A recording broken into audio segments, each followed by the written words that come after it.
If I could have your attention for just a few minutes.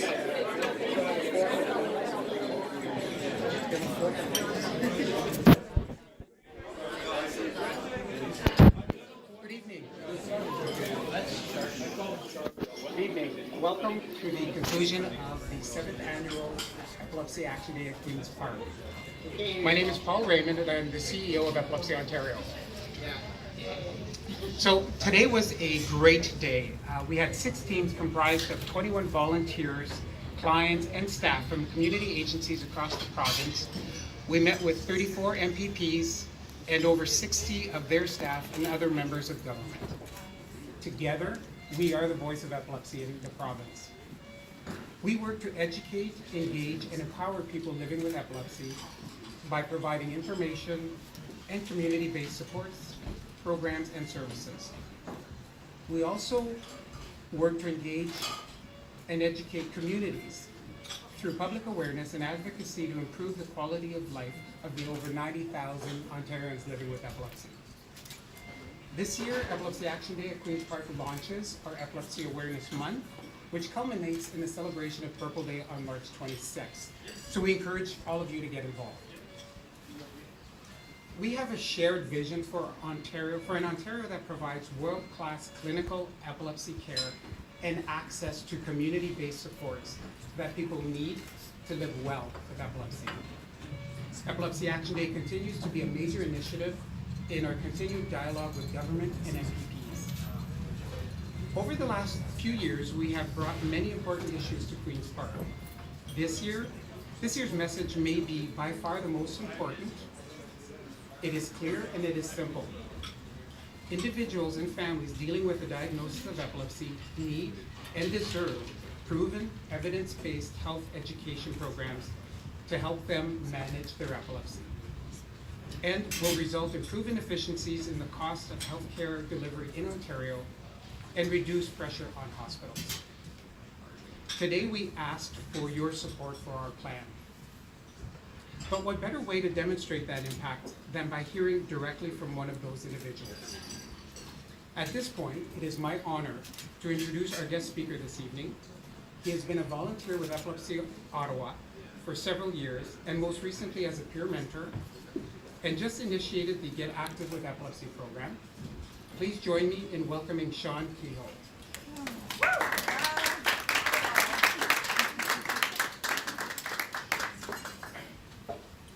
First of all, sorry if I sound a bit off. I've got a bit of a cold.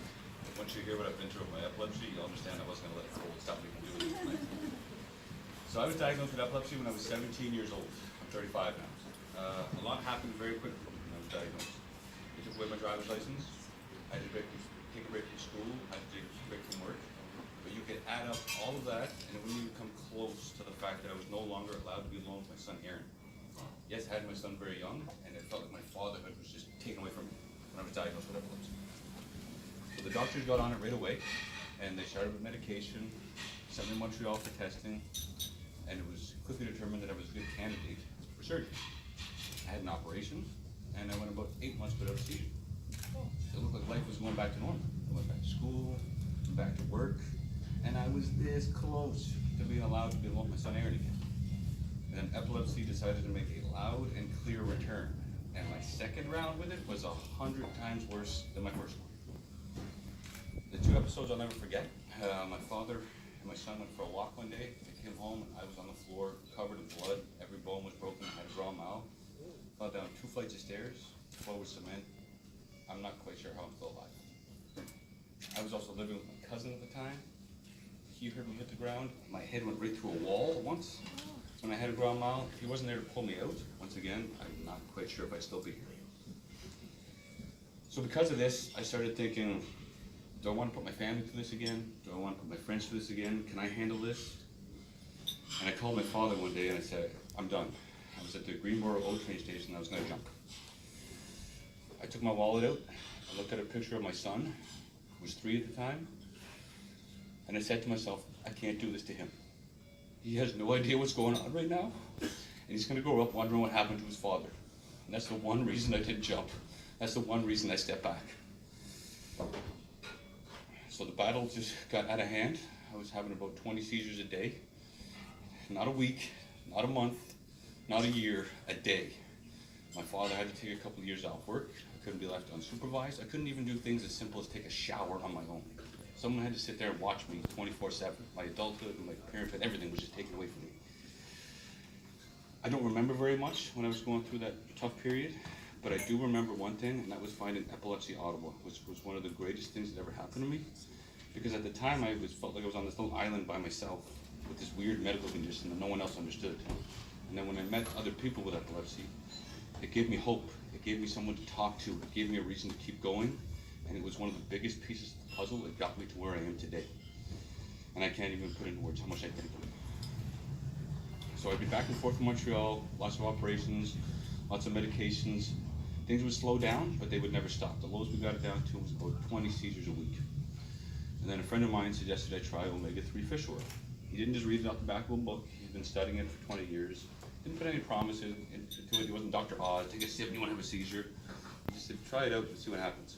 So I played around with the tablets, no liquid, and then here and there. And I went a month without a seizure, which was completely unheard of at the time. And then I went another month, and another one. My friends, my family, every single person who saw what I had been through was just sitting there waiting for me to have a seizure. And it never happened. It's been 9.5 years, seizure-free.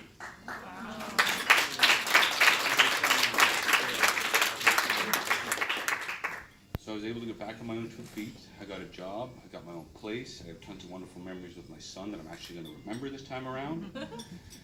And then after a couple of years of that, I decided, okay, it's time, I've been through a lot. It's time to go through and reach some goals. And I became a personal trainer. And I put myself on a mission to help every single person with epilepsy realize that they're capable of things that epilepsy tries to tell them that they're not capable of. And exercise is one of them. I also became an athlete. I compete in Olympic lifting. Anybody who knows what that is probably thinks I'm crazy. This guy's had 9 brain surgeries, thousands of seizures, and he takes weight and throws it over his head. Yeah, I'm a little crazy. But as I tell everyone, when I did my first competition, when I lifted up that weight, it was one of the most symbolic and meaningful moments of my life. Picking up that weight in front of all those people was like picking up all my seizures, all my operations, all my medication, all my depression, all my anxiety, the fact I couldn't be a father, the fact I couldn't work, the fact I couldn't go to school, everything that comes with epilepsy. It was like taking all of it, picking it up, putting it over my head, and saying, epilepsy, you tried everything under the sun to make me give up.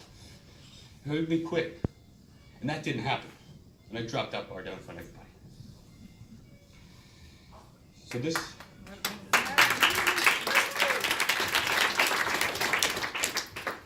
So there are so many people in this world that are letting epilepsy beat them, that are making them think that they can't live, they can't carry on with their life. And I am on a mission to help as many people as I can. Anyone else, I thank you with every piece of my heart for what you've done. And we need to show these people that epilepsy is a part of who they are, but you can still live a life. And you can't let it win. The words that I tell everyone around me and the words that I live by are believe in yourself and you can get through anything. Thank you.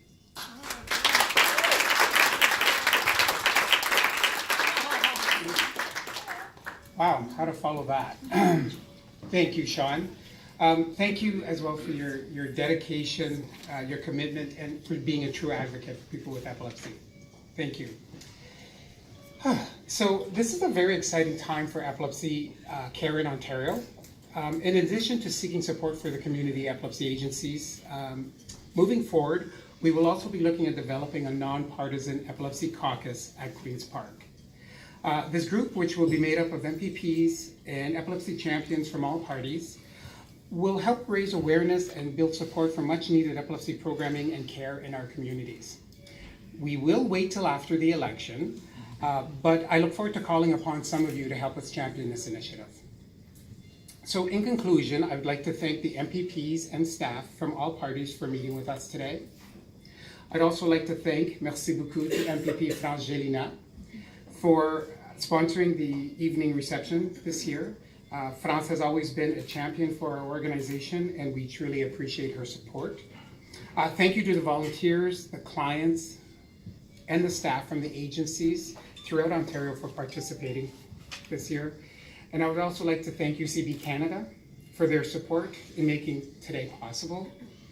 And on behalf of the members of the Board of Directors of Epilepsy Ontario and my colleagues here today, I would like to thank all of you for attending. Please enjoy the rest of your evening.